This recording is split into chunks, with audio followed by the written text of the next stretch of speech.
you know you gonna hear some real shit when you hear a nigga named Jerome. Is all I'm saying. But what's up with Mr. Tarantino saying the N-word? What's wrong with him? He doesn't say it. Excuse me? He doesn't say it. Oh, in Pulp Fiction he does. In Pulp Fiction, he says it. But a few times. But you saying in Django? Yeah. In Django, he did not say it. Who was the director? It doesn't matter.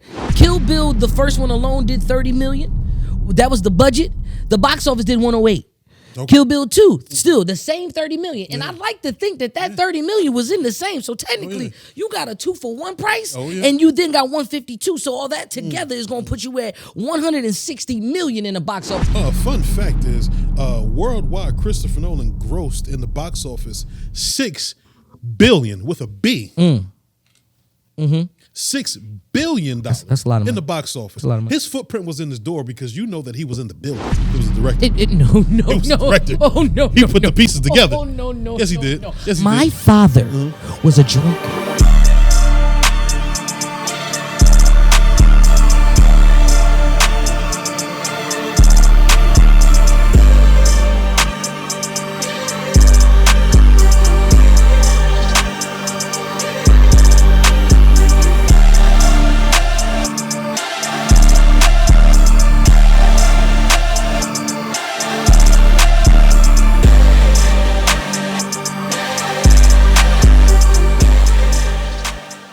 What's good, y'all? Welcome to America's favorite underrated debate show. Call it how I see it. I'm your host, Shotime SP, the fly on the wall in the middle of it all. And I'm also your host, T-Reid, the king, ruler of everything, but we can talk about anything. Speaking of talking about anything, I need you to Superman punch that like button. Subscribe to the Call It How I See It show on YouTube. Also, you can find us wherever you enjoy your favorite podcast. Show, talk to me. Listen, man, T-Reid, I enjoy this camaraderie we got going on. I enjoy this back and forth that we got going on. Absolutely. And apparently the fans is loving it too. Thank you. So, I see a lot of the feedback. So let's go ahead and get these things rolling. I mean, I'm a fan of movies, right? Oh, absolutely. You are also a fan of movies, right? Very much so. Now, we could talk about black movies. We can. We probably gonna get into that.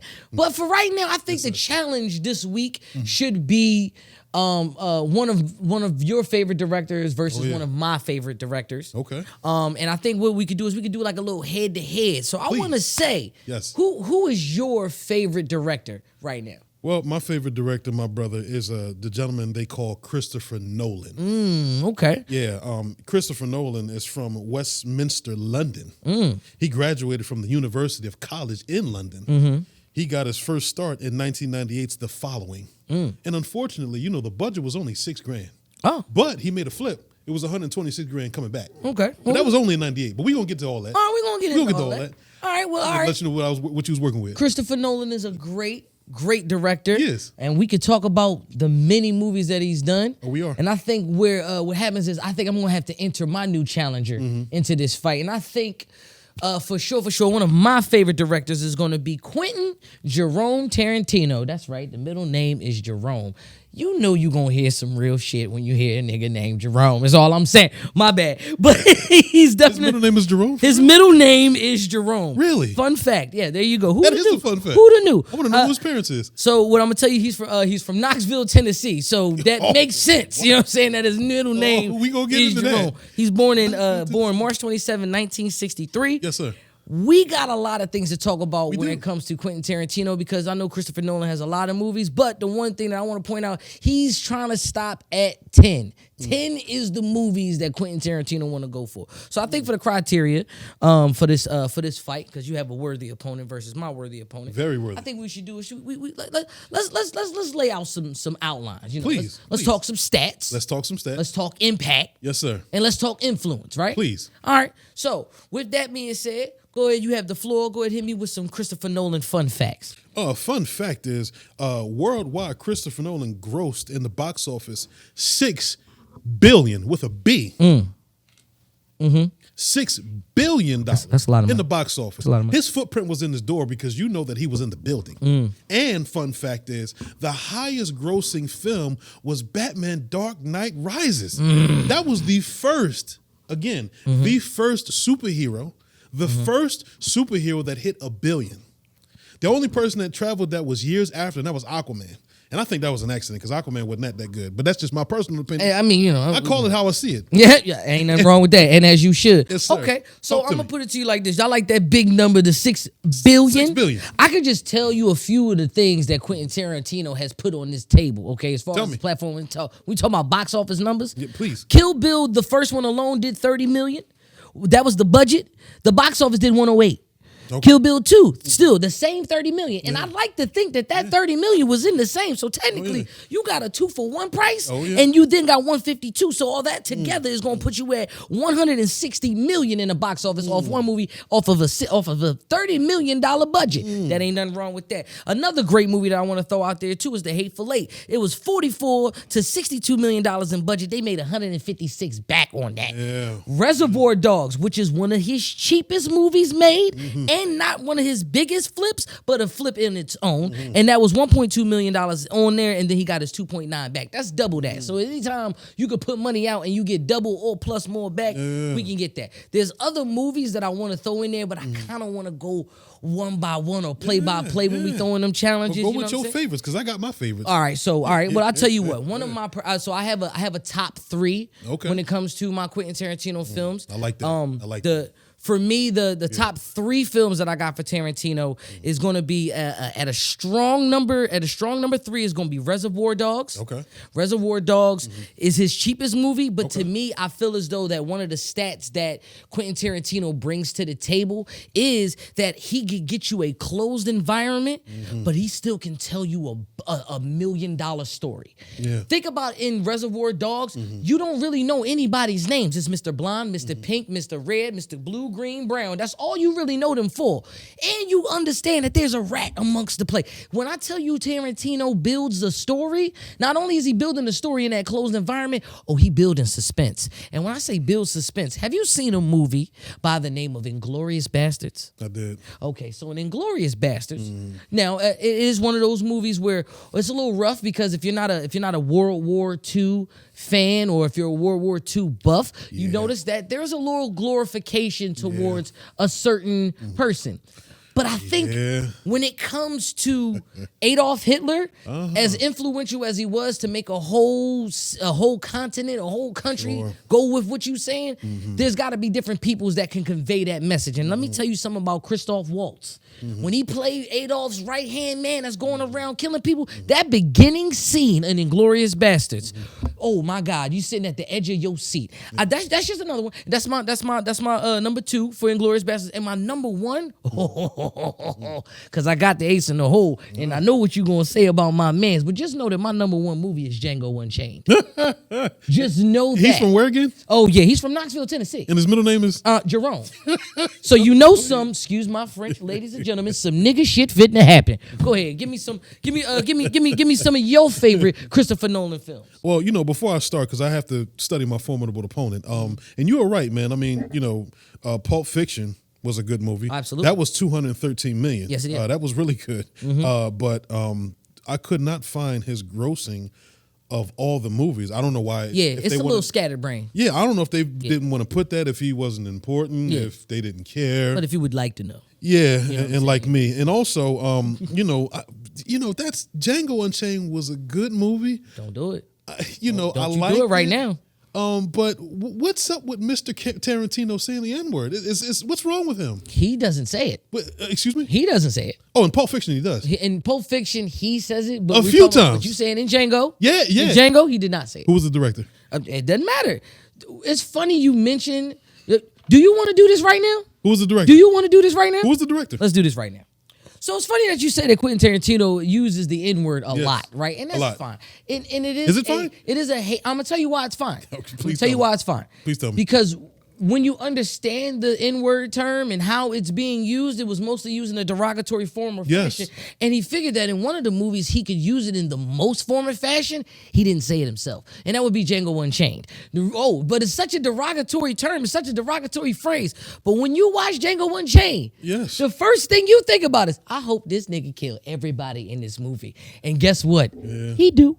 He do. Every white, and I don't like to, spread that type of hate, but every white, even the director, he himself, he got blown up. Yeah, stick of dynamite, blow. Yeah, Yeah, he killed himself. So that's the least he could do, and gentlemen. it's ladies. crazy when you say that Quentin Tarantino uses it a little heavily because yes, you're right. In Pulp Fiction that he did, but I could name 2 movies where it's not even mentioned. Okay. Kill Bill, Sure. 1 and 2. Sure. Never mentioned. And Once Upon a Time in Hollywood. That sounds good. And that was set up in the 1960s. That sounds but great. you know they said that word a lot. Now, let's go back to great. Christopher Nolan. Absolutely. I ain't going to Nolan. nitpick just yet. I'm going to tell you when Please, it's time. Give me please. your favorite Nolan films. Well, listen, my favorite Nolan films was Batman 1, 2, and 3. I'm sorry, excuse me. Let me moonwalk on that. That's the only excuse. My only excuse. So I'm going to go ahead and cook. Batman Begin. That's number 1. Dark Knight Rises. Number 2. Excuse me. Dark Knight. The Dark Knight. The Dark Knight. The Dark Knight. The Dark Knight. Him Now, in the that alone will put Christopher Nolan at the top of the food chain. Oh yeah, because it was 100 billion It was worldwide. and 100 as billion. It should, and as it should. Yeah, it was the first Batman Begins was cool. The first superhero that reached a billion anything. That's fine. He did it 100 times though. But it wasn't the superhero that did that. It was the director. No. The director. Oh no. He put the pieces together. Oh no. Yes, he did. No. Yes, he My did. father was a drinker. And a fiend. Okay. And one day he goes crazier than usual. Mommy gets the knife. Daddy doesn't like that one bit. Are you talking about Christopher? You talking about Christopher Nolan? Did Christopher Nolan tell Heath Ledger to convey that? No. Do you know how I got these scars on my face? Fuck, come on, man. The Dark Knight is the reason why it is what it is because of rest in peace Heath Ledger. Say that one more time. Please. The Dark Knight. Yeah. The Dark Knight is only as great as that movie is because of rest in peace Heath Ledger, the best Joker adaptation. Okay. And I will never, and you should never ever try to do it again. Jack was fine.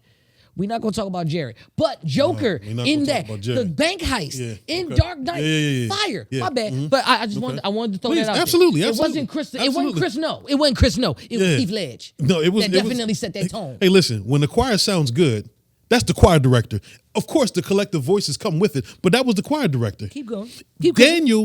Danielson from Karate Kid beat that young man because of the teachings of Mr. Miyagi. Wax on, wax off. The teacher. I keep the teacher. Keep cooking. Keep cooking. The director put the pieces into place. Hey, Heath Ledger, I need you to do your thing because he understood his greatness.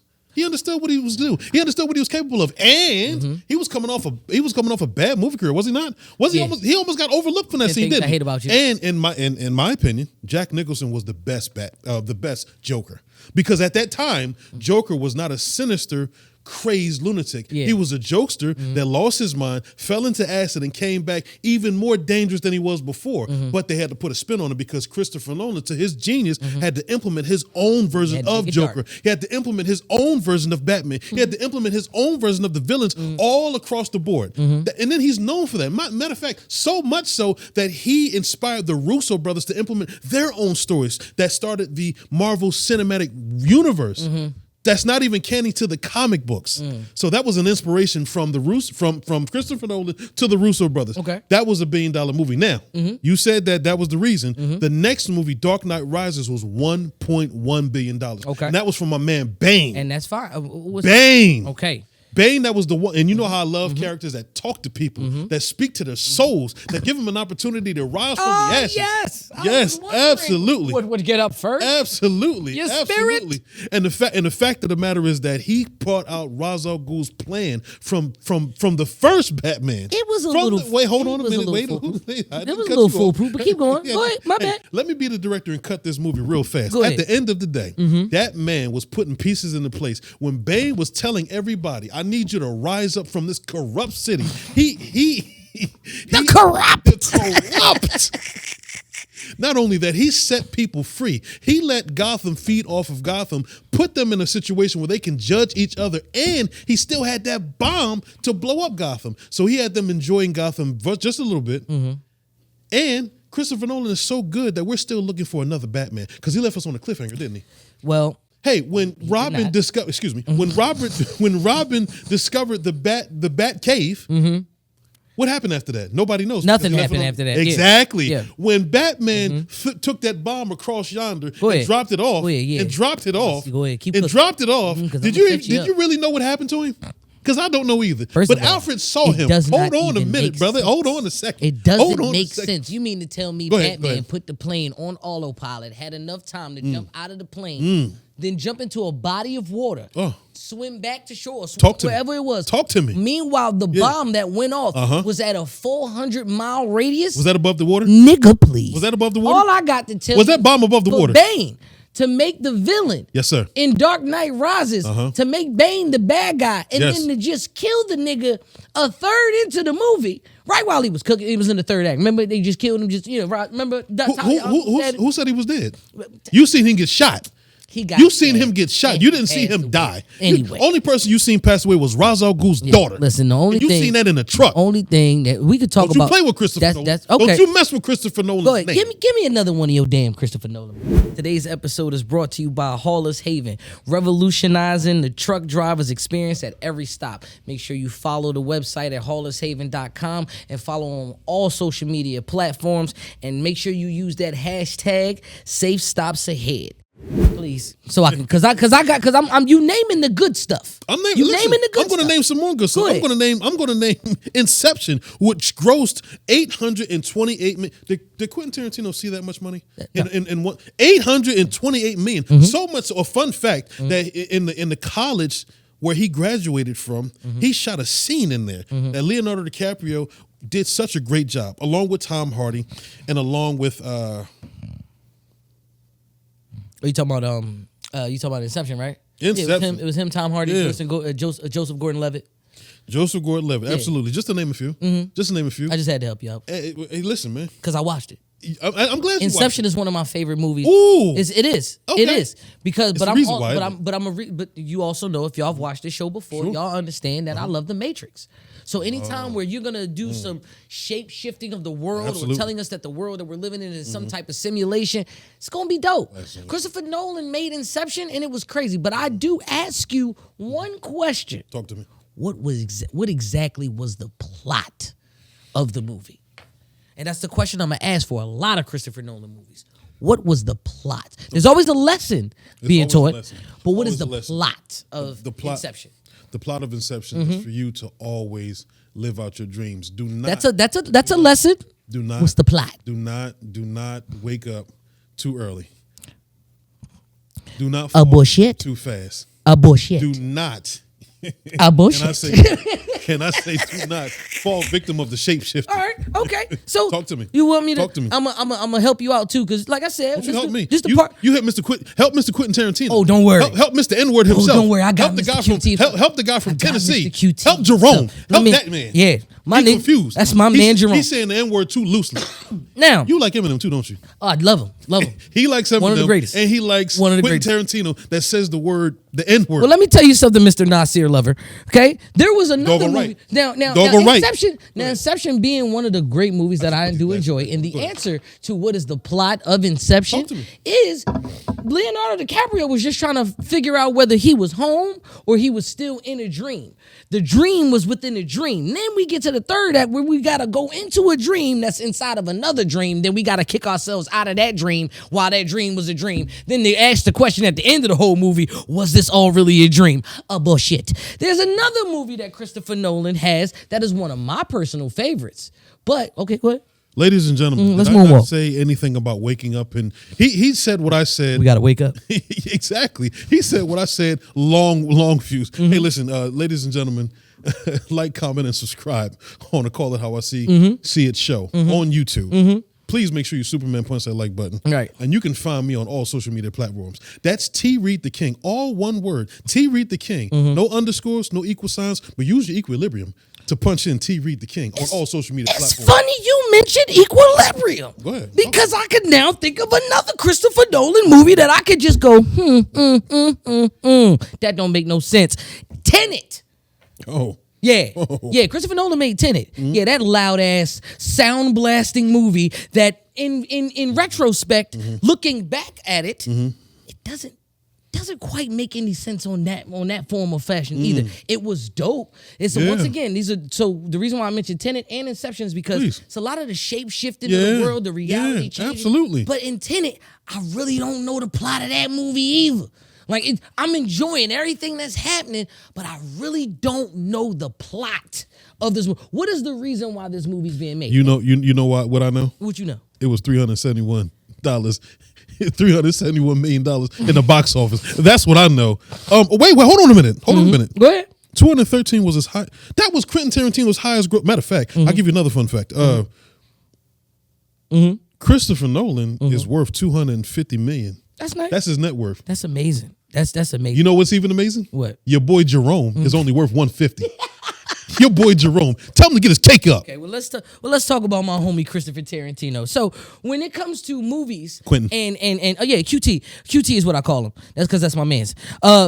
Let's talk about if you want to talk accolades and you want to talk about numbers. You don't want to do that. Yeah. Oh yes. I would. He got a phone number sitting in his bank. You don't want to do that, brother. I would like to do it. We could talk about numbers, but let's talk about accolades. Let's go ahead and talk about that little bit of that little gold statue right there. That Oscar. Oh yeah. When we talk about Oscar. That. Oh yeah. We talk about Oscar nominations. Please. When we talk about Quentin Tarantino. Yeah. When we talk about 2 Oscars. Yeah. One for the nigga infused movie Pulp Fiction, right? Oh yeah, he got an Oscar for that. But that was Did he really? Yes, for the best writing and screenplay on Watch that this, one. ladies and gentlemen. You can't make this up. Movie that he got an Oscar for?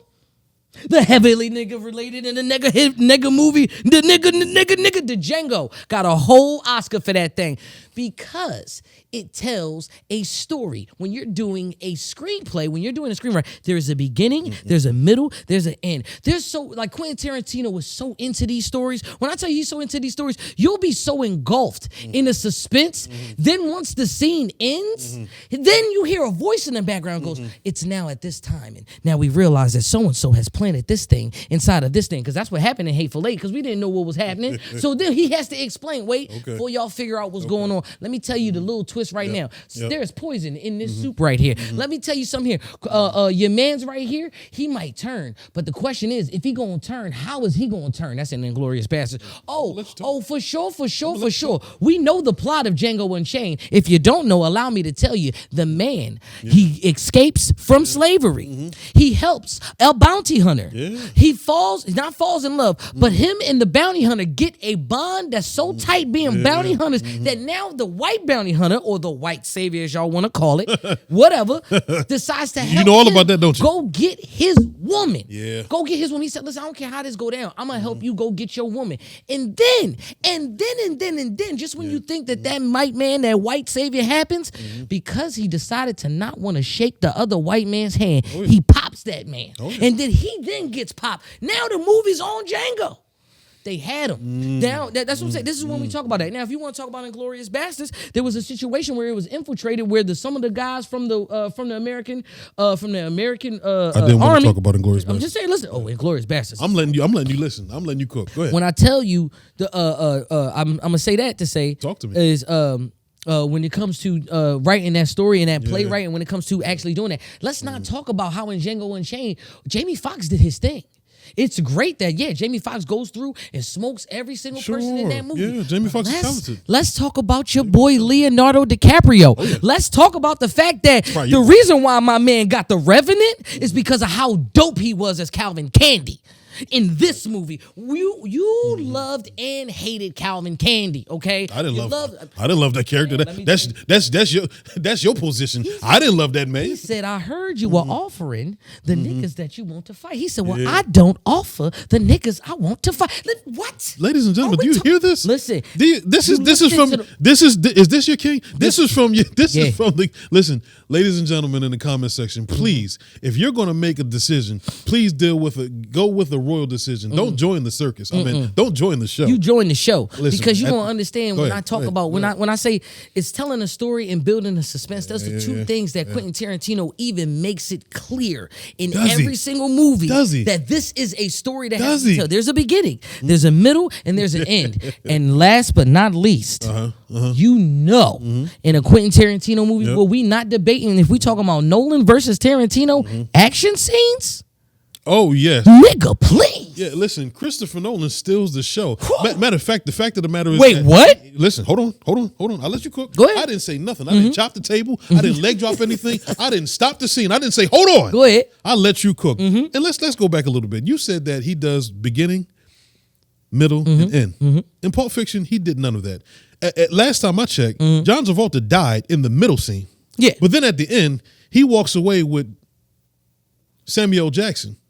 Yes. Exactly. Yes. It was at the end, yeah. when he get all right, because you've seen the movie. Of course. At the end, I did my when homework. I'm glad you did. When that man was going to rob that diner and he said absolutely not, and he grabbed his gun and pulled him close and told him the story and told him that he's working real hard to be a changed man after the bullets was zipping through his head, he gave him his wallet with a whole bunch of money in it. They walked off, and then him and John Travolta walked back. Matter of fact, John Travolta pulled the gun on him and said, "What's going on? What's happening?" And he let him know what was going on. At the end of the day, he died in the bathroom. Who? He died in the bathroom. That was right before he went to the bathroom. The ending of the movie was set in the middle. Like the ending was the middle of the movie. Go ahead, though. Keep going. No, say it again. Say it again. The ending of the movie Right. was actually the middle. Ladies So and we had gentlemen, to understand the backstory. ladies and gentlemen, do we count 1, 2, 3, or do we count 2, 3, 1? We count beginning, middle, and the end. What you just say? The middle was in the end. And the end was in the middle. One more for the crowd. I said the beginning was the beginning, the middle was the end, and the end was the end. But it was also the middle of the end. So where they ended it in the middle was actually the end. You know what, man? Listen, if Gumbo had a name, it'd be Shows Gumbo. Listen, man. Matter of fact, before we go knee deep into the shit, I'm going to talk about the sequels. Let's do it. Let's talk sequels then. We talked about Batman 1, 2, and 3. Yes, we did. We talked about how it changed the game so much so that everybody's using that same plot to put their own spin on the situation. Christopher Nolan had his own stories. You didn't think that Alfred was who he was. You didn't think that he was just Mr. Pennyworth. You didn't think that he trained Batman. You didn't even think the League of you didn't even read it anywhere where the League of Shadows trained Batman. That wasn't even in the comic books. Matter of fact, why would he even? It probably is now. Why would he even go to the League of Shadows? And he was the enemy of Ra's al Ghul. How does that even make sense? I mean, it made sense in Christopher Nolan's world. Exactly. And you know what happened? It's not canon in any of the comics. There you go. So he because implemented of his own story. And when he implemented his own story, he went from million to billions to 1.1 billion. That's the sequel. That first one was good. The second one was better. The last one was even greater. So yes, the first one, the second one, and the third one, they all trumped everything. And the fact of the matter is, it's at 1.1 billion. That is not a number that you can sneeze at. And I got the flu. Listen, go ahead. Look, I'm gonna put it to you like this. Please put it to me. When you talk about sequels, put it to me somewhere. right? The only sequel that he has that Christopher Nolan would have is the Dark Knight trilogy. It is to not be argued when it comes to the best Batman saga. That one, brother. You know what I'm saying? I could definitely agree with it being one of the best trilogies. Agrees, ladies and gentlemen. You know what I'm saying? I agree with you on that. But I just want to let you know, Kill Bill.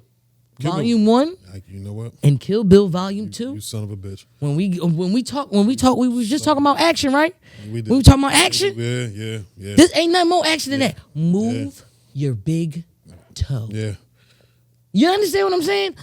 Wait, there was a scene where Uma Thurman whoops Vivica Fox's ass, right? Smokes her. No, she won. Like, she didn't. No. No. She didn't beat her ass. She won. She got the belt. Yeah, she won. She beat her. She beat her. She beat her. She didn't whoop her ass. She beat her in front of her daughter, and she looks at her. No. She killed her in front of her daughter. She killed didn't her. beat her. You're right. She killed her. She killed her in front of her daughter. Yep. He killed her in front of her daughter. He did. And then she looked at her daughter and said, "When you're ready, I'll be waiting." So when I tell you, this is one of the things where we don't even have to know there's a sequel.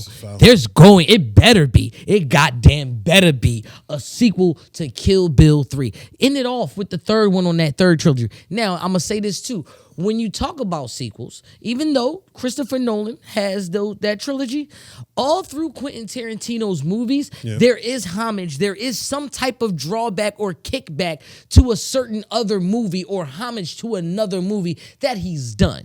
So I know in Django Unchained, in the Bounty Hunter one, Craig Coons was one of the guys from Inglourious Bastards. Yeah. I do know that in Reservoir Dogs, I believe it was Mr. Blonde. His last name was actually Vega. Vega was the connection to John Travolta's character, Vincent Vega. That was his brother. Yeah. So there are references where it is connected but not really connected, and it's all across all 10 of the movies. Now, you want to talk about great sequels? If we talking about box office numbers, yeah, Christopher Nolan's going to get that with Batman. Say that again? That is it. Christopher Nolan's going to get that back with the sequels when it comes to the Batman. But he needed the Batman saga to push the way that it did. Kill Bill, it's fire on its own. Kill Bill gets the sequel on its own. Kill Bill makes the numbers and does everything, and the storyline is original. There is no comic for How much did Kill Bill do? They did altogether for both 1 and 2. You're looking at $160 million in the box office. One movie, Inception, was $828 million. I understand that. That was one movie. But I understand. No sequel. One movie. We're talking sequels, and we did the 1 through 3 with Batman. Right. Mm-hmm. But you're talking about Kill Bill 1 and Kill Bill 2. Mm-hmm. And out of all of the movies, that wasn't even his highest grossing movie. Pulp Fiction was. Still to this day. No, I think the highest grossing was Django Unchained. Last time I checked, I think Probably net. I think that was at I Probably think that's like 426 million box office domestically. We didn't even count worldwide. I just go domestic because You should have went well, we worldwide. went in. You should have went worldwide. Oh no, if I go worldwide, it's gonna be a whole different situation. It ain't gonna be trumping. It ain't gonna be trumping Christopher Nolan. I'll tell you that. Yeah, now It ain't gonna trump no billion. it ain't gonna do that. Now let's talk about certain gripes that I have because just how I nitpicked at Christopher Nolan for some of his movies not making sense as far as the plot. Let's get this out the way. I know you don't like the fact that he uses the N-word a lot, but I've used it enough in this episode alone to kind of make the palette a little bit more feasible, right? No. The one thing that I'm just not cool with that I noticed is going to happen in every Quentin Tarantino movie that I'm just not the biggest fan of because it's just not my thing. It's going to say the word nigga. Go ahead. No. Go ahead. To me, that's... My Tourette's is acting up. Yeah, I'm sorry. that could be one of those things. Yeah. But I want to say it, and you can read that. What is that fun fact about Quentin Tarantino? Today's episode is brought to you by Hauler's Haven, revolutionizing the truck driver's experience at every stop. Make sure you follow the website at haulershaven.com and follow on all social media platforms. And make sure you use that hashtag Safe Stops Ahead. What's that one that say right there? Is that what he said or is that what you said? That's what I said. What's wrong with you? That's the truth. What's wrong with you? That is the truth. Quentin Tarantino, you want me to read this? As great as the director he is, go ahead read that for me. Ladies and gentlemen, what's wrong with ladies and gentlemen?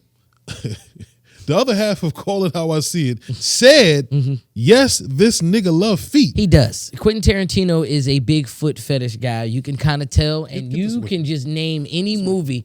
And if you go through all of Quentin Tarantino's movies, you're guaranteed to see. Wiggling that big ass toe. Remember, I said move your big toe. Hey, listen, I remember this one. So I was watching feet on the floor. I was watching one time. You like feet too? No, I don't like feet. I'm not a big fan of. I'm not a big. Somebody get your man. I'm just saying. I listen. Apparently, but what I will tell you is, in a lot of these movies, you are guaranteed to see two things. You're gonna see that quick shot, that desperado, that Wild West quick shot, with that look to the side. That's gonna be that's the Tarantino shot, right? Yeah. And you're gonna see some feet. So the thing about the feet is whether it's dirty or not. You said keep your feet on the carpet, right? In Once Upon a Time in Hollywood, Brad Pitt won an Oscar, by the way, for his role in that movie. Just want to throw that out there too. But in Once Upon a Time in Hollywood has this scene in this movie where he picks up this gypsy hitchhiker girl and she puts her feet on the dashboard. And not only is the feet on the dashboard, it's dirty feet. You know, not only that, she pressing it against the window. What's wrong? Bitch, get your feet off my dashboard and get off my window. Get out. What's wrong? Get out. What's wrong with these people? Get out right now. I'm sorry. I just had to throw that in there, you know what I'm saying? But I also noticed too, we do get to see Kerry Washington's feet in there too. It's pretty bad. In Inglourious Bastards, it's feet. Yeah. In Inglourious Bastards, one of the things that when my man finds out that the actress is a double agent, how he finds out is he has to put the shoe on the girl's foot. I'm just saying. We all seen Cinderella. What's so special about that? We're talking about feet. No idea. We're talking about feet. He does have. After all the accolades that you could have came up with, you're talking about some funky ass feet, 10 toes. He loved feet. He probably like booty holes too, don't he? He put 10 toes down in the movie is what I'm trying to tell you. And he probably put 10 toes down to lick that brown booty hole too. Oh, nasty motherfucker. How you talk about feet? Look, man. Look. Hey. I'm not looking no more. I looked enough. I looked enough. I'm going to do the rest of the show like this. Goddamn feet. What the hell? Look, man. I'm going to break these goddamn glasses by the time the show. Listen. Final thoughts, man. I just wanted to throw that out there. But what's your final thoughts, man? Feet. final thought. All right. My final thoughts is, ladies and feet. Feet. Let's get a foot of the situation here. You know what I'm saying? Man, I'm gonna use my feet and walk away from the situation. let's not get a toad. Hey, listen, man. From the point. I think Quentin Tarantino met defeat. Hey, yo. See what I did there? Ladies and gentlemen, in the comment section, please, for the love of God, make a royal decision. Do not join the show. No, join the show, baby. Oh, join the show. Listen, all you feet fetish jokers, I judge nobody. But at the end of the day, call it how I see it. Man. Look, before we go, though, I just want to throw this out there. You know what I'm saying? Because I feel as though that, one of these shows that they like to question our expertise on things. So that's why we got to throw it into. Yeah, they go ahead and try. They try to question, what do we know and why do we, do all of this research? Or how do we even get on this stage to talk about this type of stuff? You know what I'm saying? Yeah, so we like to issue out a challenge for, of course, the audience members and all of the subscribers and all of y'all out there that we got a segment called Who Knows?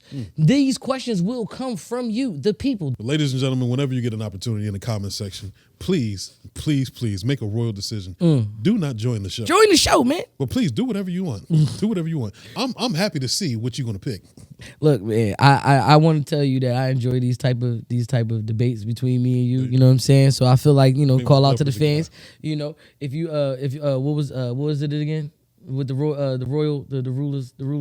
No, make a royal decision. There we go. There it is. Make a royal decision. Yeah. So this ain't Burger King. So before y'all make that royal decision, join the show first. You see what I'm saying? Because if you click mine first, then you ain't gotta worry about him. But look, before we end this off, I do gotta throw in this one little segment in the show because it comes from the fans because they love to ask, how the hell do y'all know the stuff that y'all know? Or why do y'all know the stuff that y'all know? And so we always give that call out to the fans. Well, try to stump us. And with that, the people upstairs, the Knots, shout out to the Knots, that's the niggas over there.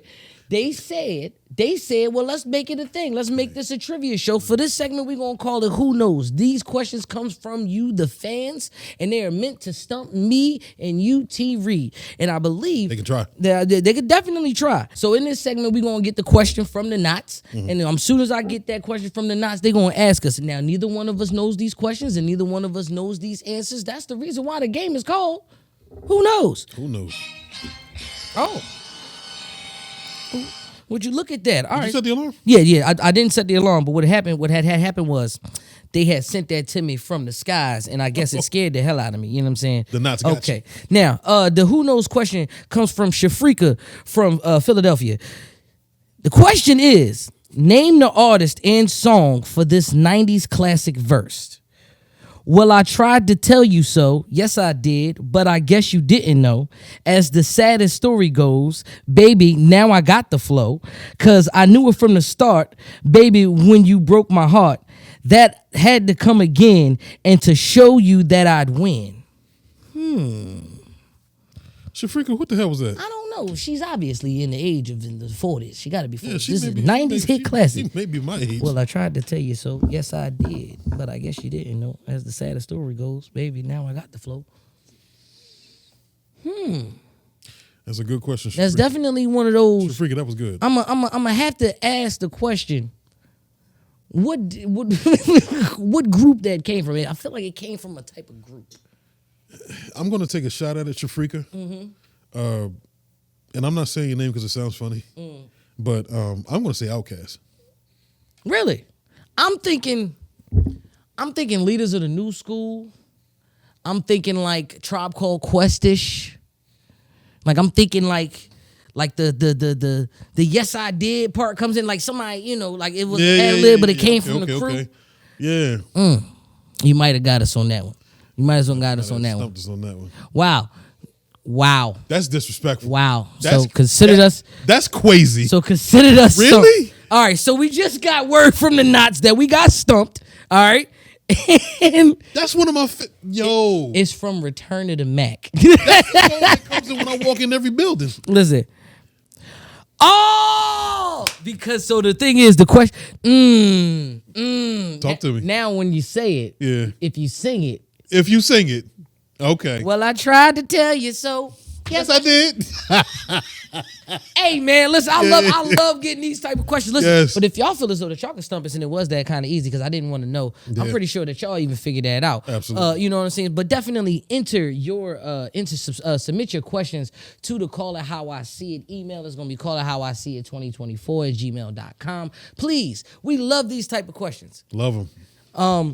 Now, for that to be said, yeah, definitely submit your questions to callithowiseeit2024@gmail.com. But before we go, there's going to be one more question that's coming from the crew. That's right, T-Reid. We got not one question, but we got two of them things. I'm just waiting on the second goddamn message. The knots is working. You know what I'm saying? The knots out there. The knots is out there working. The knots be in there. Shout out to the people upstairs. Yeah, shout out to the knots. Producers in the building and all of the knots. All of the knots. And all of them knots. You know what I'm saying? Yeah. Oh. You might want to pay that bill, brother. Listen, I didn't even want to pay it the first time, but let me tell you something. Damn cat walking across scared that the hell out of me. She tripping that along. So as soon as I get that message from the knots, I will know as soon as you know, and if we both know at the same Seemed like we both know today. all right, yeah. We got to get a different ringtone this time. Hey, man, listen, man, we got to highlight the knots. All right.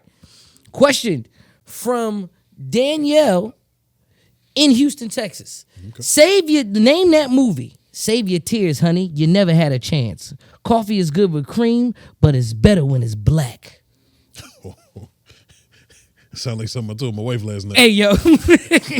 Save your tears, baby. Save your tears, honey. You never had a chance. Coffee is good with cream, but it's better when it's black. Yeah, see? Ooh. That's a good one. Hold on now. Let me. Shafrika and Danielle know each other, don't they? Apparently, well. They was on the phone. It was the Return of the Mac. It was a Return of the Mac. You had Danielle, but they from, anyway. Yeah. Huh. And the movie, what year was the movie from? They just said name the movie. Oh, that's this.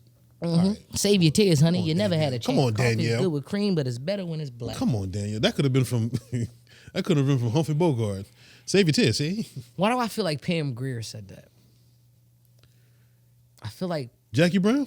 I feel like Pam Grier said that. And Jackie Brown? I feel like it was that. Then again, could have been a strong black man that said that too. Shaft. But it's better. Coffee is good with cream, but it's better when it's black. I think I'm going to go. Jim Kelly. He definitely turned a white woman down. He turned a white woman. It's playing in my head. He turned a white woman down. He said, "Coffee is good with cream, but it's better when it's black." I'm gonna say Black Dynamite. You just to. I'm gonna just say Black Dynamite. I'm gonna go with Superfly. Okay. What's up, Knots? What we got? Shout out This is a low down dirty shame. Oh, yes, it is. This is a low down. Yes, it is. And it's funny you said that. How we didn't even know this answer. That is the answer right there. That's the answer. You go right there. Low down dirty shame. Look, man. Shout out to Keenan Ivory Wayans. Hey, look, and you know what? We're going to have to talk about black directors. We do. This is one of the things we're going to have to talk about. Yeah, absolutely. Like I said. But I feel as though that one of these things that we do here is to get stumped. I think I should have got that, but I'm gonna have to, I'm gonna get that right. But well, she got to put the year in the movie now. So she well, didn't stump you all the way. I don't necessarily know. I kind of like these questions the way that it is, and you know what? If that's the case, y'all keep on sending them through. Please. And just to let y'all know, we are always available. Y'all can always reach me on all social media platforms. That's gonna be Shotime SP. That's SHOTIME SP. That's no W's because I get those in real life. Talk to 'em. And y'all can follow me on the YouTube channel too, and y'all can also follow me on Twitter. I will always be available. Don't hit me because I'm not gonna hit you back. T-Reid, tell them where they can find you, sir. Listen, they can find me on all social media platforms. That's T-Reid the King. One word, T-Reid the King. No underscores, no equal signs, but just use equilibrium. T-Reid the King, all social media platforms. And as America's favorite underrated debate show goes, it doesn't matter how y'all feel, but in the comment section, please tell me who you chose, whether you like Quentin Tarantino, you going to join the show, or you going to go with the ruler's thoughts. Absolutely. And you going to choose Christopher Nolan. Make but the at road the decision. end of the day, I call it how I see it.